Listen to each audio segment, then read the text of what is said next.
Продажбата на градежни плацеви за индивидуална стамбена изградба во повеќе делови на Кочани се одвива со зголемен интензитет и секако интерес на идните инвеститори.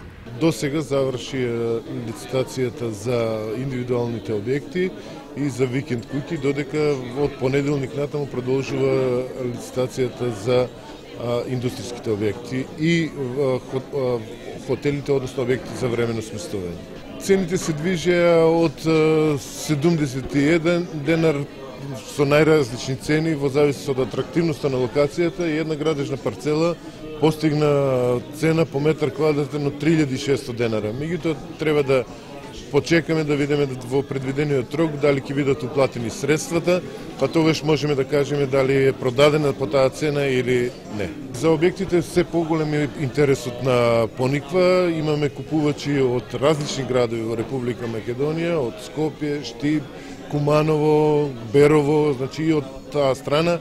Значи интересот е се поголем и се надеваме дека уште поголем ќе стане, бидејќи Пониква ја нуди таа атрактивност и очекуваните цени се постигнаа. Значи имаше цени од 71 денар до 360 денари по метар квадратен, што е за нас задоволително. Инаку оправдан интересот за вкупување на градежни плацеви на Пониква и инвестирање во идниот туристички рекреативен центар на Соковските планини, бидејќи Пониква од година во година прераснува во значаен туристички центар во Источна Македонија.